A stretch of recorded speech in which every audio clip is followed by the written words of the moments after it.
Hi, guys. Aaron Dorr here with the Missouri Firearms Coalition. And guys, you've been hearing from us a lot over the last 4 or 5 days, the last week or so. We realize that, but there's a lot going on here in Missouri when it comes to our fight for gun rights. Over the last couple of days, there was a major attempt by the Department of Justice to repeal the SAPA law that you and I passed here in Jeff City last year. We've discussed that a lot in the last couple of videos, but tonight's video is going to be a little bit different, and it's going to be about our fight to fix the problem with Missouri's self-defense laws in the legislature. And guys, I'm just going to be honest, we need help from gun owners on this immediately. We have every leftist organization in the country attacking this bill. We have national media attacking this bill. We have sellouts in our law enforcement and prosecuting attorneys association community attacking this bill.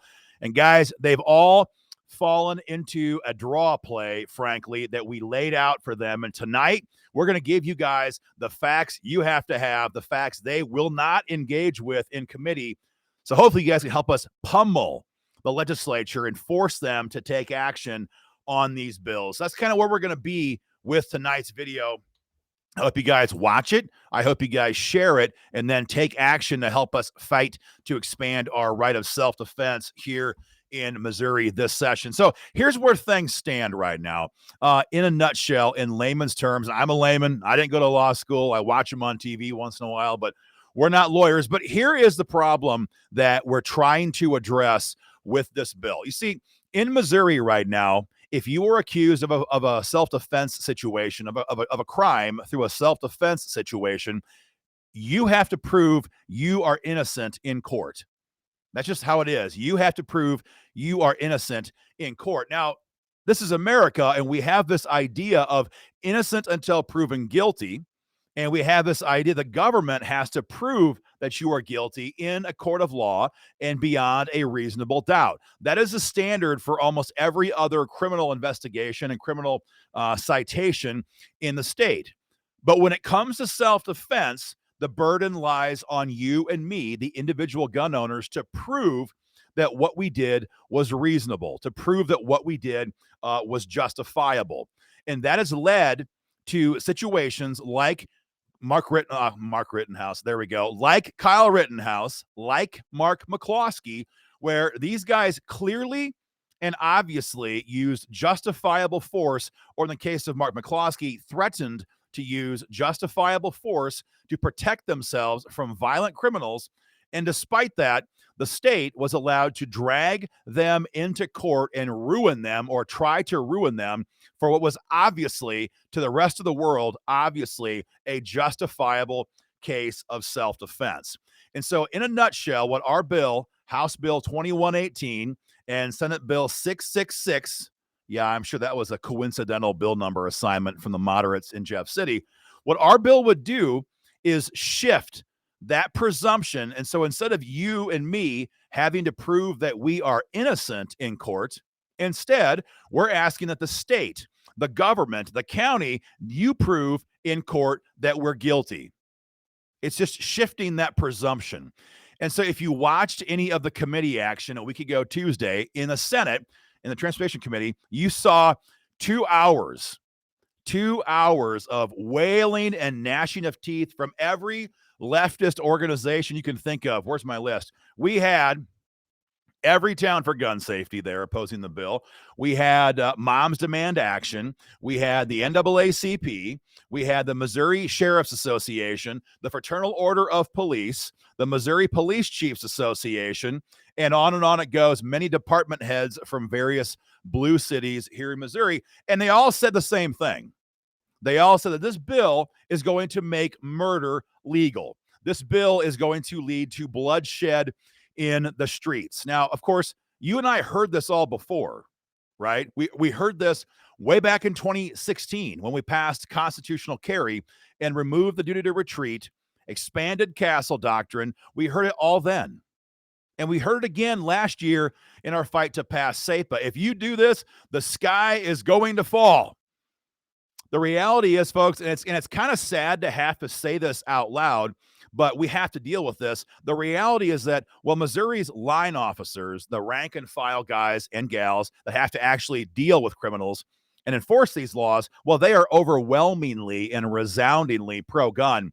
In many cases now, the department heads here in Missouri, especially if they're appointed police chiefs, not elected sheriffs, these guys are mere mouthpieces now for the anti-gun mayors that run these towns, whether it's St. Louis, whether it's Columbia, Springfield, Jeff City, Kansas City. They are radical leftists who come down to the Capitol and are trying to use the respect that we have always had for their position to shut down our gun rights. And they're pissed that they failed again last year when it comes to SAPA, and now they're trying to stop this year's expansion of self-defense laws. So all of them said this would make murder legal. It's going to lead to bloodshed in the streets. The national media is now talking about this, calling Missourians a bunch of crazy hillbillies who want to, shoot whoever they want to. But all of them failed to do a basic Google search before they came down to the committee to testify.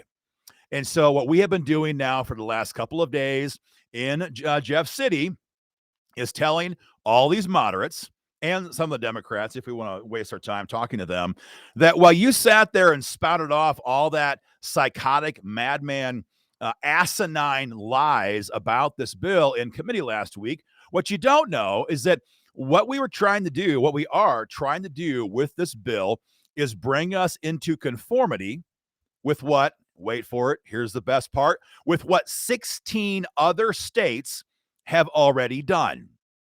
16 other states. I have the list. I want to be clear what I'm talking about. What these states have done is shifted the burden of proof from the gun owner, from the citizen, to the government.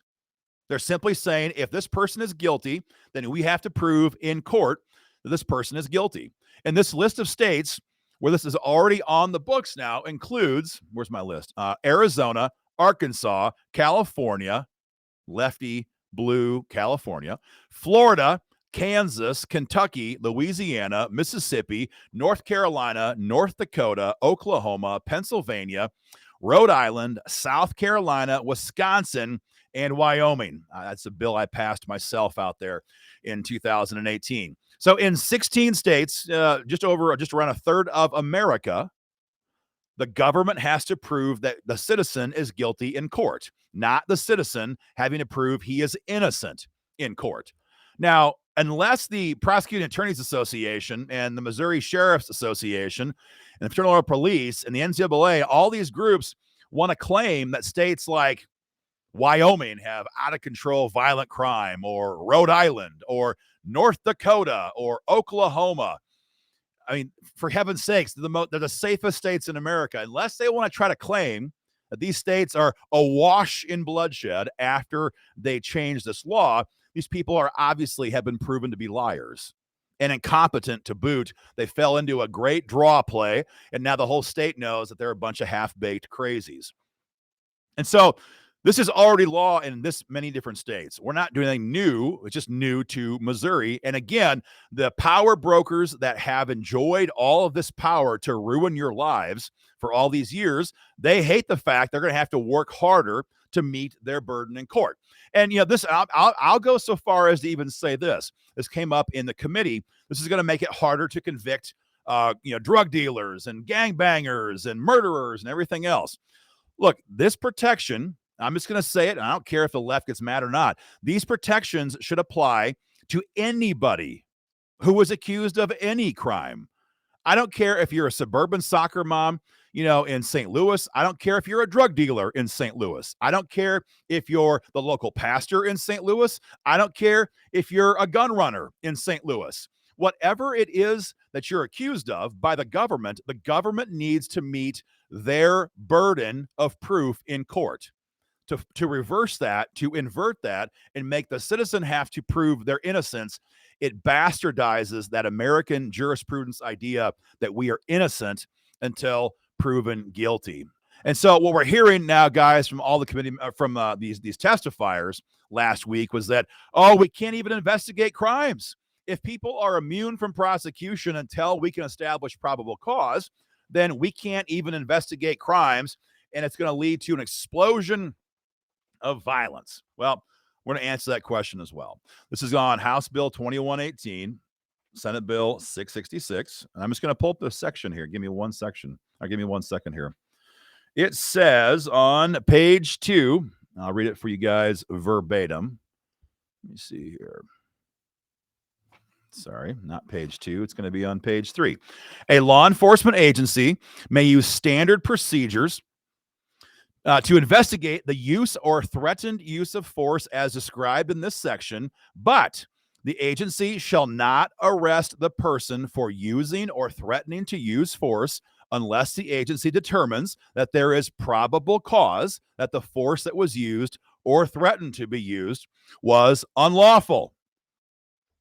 Does that make sense? So if you use unlawful force, you're going to be arrested. You should be. We're okay with that. But if there's no probable cause that we actually broke the law, we don't want to be arrested just because. If you haven't established probable cause that we broke the law, we don't want our lives to be drugged through the ringer like Kim Gardner did to Mark McCloskey, like they did to Kyle Rittenhouse. If you don't have probable cause, then I shouldn't be arrested. I shouldn't be in handcuffs. I shouldn't be in jail.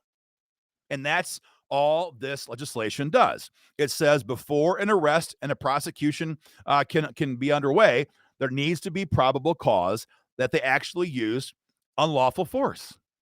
Seems pretty straightforward to us. Now, we also heard in the committee that the idea that we would grant civil immunity along with criminal immunity was absolutely absurd, and that we're going to have all kinds of problems. It interferes with Missouri's tort reform laws and all this crap, such garbage. Here is the list, folks. Let me get the right list here. Here is the list of 23 states. Now, I'm not a math major, so maybe we should call the mayor of St. Louis or, the Greene County prosecuting attorney's office and ask them. But where I come from, was it 23 states? It's kind of like half of America, just about, okay? Half of America has provided civil immunity to gun owners under self-defense circumstances, provided they were not found guilty in court of a criminal violation. 23 states: Arizona, Arkansas, Colorado, Florida, Georgia, Idaho, Illinois, Indiana, Kentucky, Louisiana, Maryland, Michigan, Montana, New Hampshire, North Carolina, North Dakota, Oklahoma, Ohio, Pennsylvania, South Carolina, Tennessee, West Virginia, and Wisconsin. And I'm going to add in Iowa because I passed that bill in Iowa with Iowa gun owners in 2017. Provide civil immunity to gun owners in these situations. And so again, all of the hysterical, asinine fools who came to testify in committee last week didn't do a simple Google search and get this list. And guys, if you want this for yourself to give to your lawmakers as you push them up against the wall, metaphorically speaking, and tell them to pass this article comes from the National Conference of State Legislatures, copyright this year, 2022. And the title is Self-Defense and Stand Your Ground. So 23 states have the immunity language that we're asking for when it comes to civil immunity. And 16 states have the criminal immunity that we're talking about already on the books. The safest states in the country, including, as I said, not safe states, but including blue states like California. No, they're not safe states. But this is law in red states. It's law in blue states. And by God, it should be law here in Missouri. Now, again, this committee was last week, Tuesday, and we have some friends on that committee, very good people. And we have some great big backstabbing rhino traitors on that committee as well. And we have radical leftists on that committee. And so, guys, I'm asking you guys to take action right now, today, and send off an email telling the Senate Transportation Committee that you want them to take action on SB 666 and move it out of their committee immediately. That you're tired of the lies, you're tired of the spin, you're tired of all the half-truths, you're tired of watching them not confront the obvious lies that were said about this bill. You're tired of watching them attack the biggest champion of the Second Amendment that Missouri has perhaps ever seen, Eric Burleson, who has sponsored this bill. You're tired of this. You're tired of their inaction, and you want them to move this bill immediately. That's what your pre-written email says, guys. It goes right to the committee. It pulls no punches, and it tells them, I want you to take action on this bill right away. Folks, it's a major fight. It's a major fight, and our back is up against the wall. But you know what? We've been there before. We were there with SEPA a year ago right now. And what I'll tell you is this. The politicians in Jeff City, who I talk to all the time on your behalf, they're terrified of gun owners. They're terrified of gun owners, especially in primaries, and it's an election year. Everyone knows what gun owners did to moderates in the primaries last year or last cycle, 2020. Kathy Swan, Jack Bonded, David Cole, all these people. Everyone knows what we did as gun owners. They're painfully aware of it, and if they forget, I'm happy to remind them. So now's the time to double down on the pressure and tell them, I want action on this bill, and if you keep blocking it, you're going to pay a price come election time because gun owners are not going to sit back and allow a bunch of pro-gun Republicans sandbag a very common sense bill, which is what this legislation is. Guys, help us out. Share our video. Number one, send your email using that link above and below. Number two, if you haven't yet, guys, got involved, go to joinmofc.com, joinmofc.com, and become a member of the Missouri Firearms Coalition today. There's a lot going on, guys, in Jeff City. Every bit of it is funded by the members of the Missouri Firearms Coalition. Thank you if you're a member. If not, now's the time. The fight is raging. Guys, we'll be in touch. Stay safe, stay free, and stay informed. Much more to come. Take care.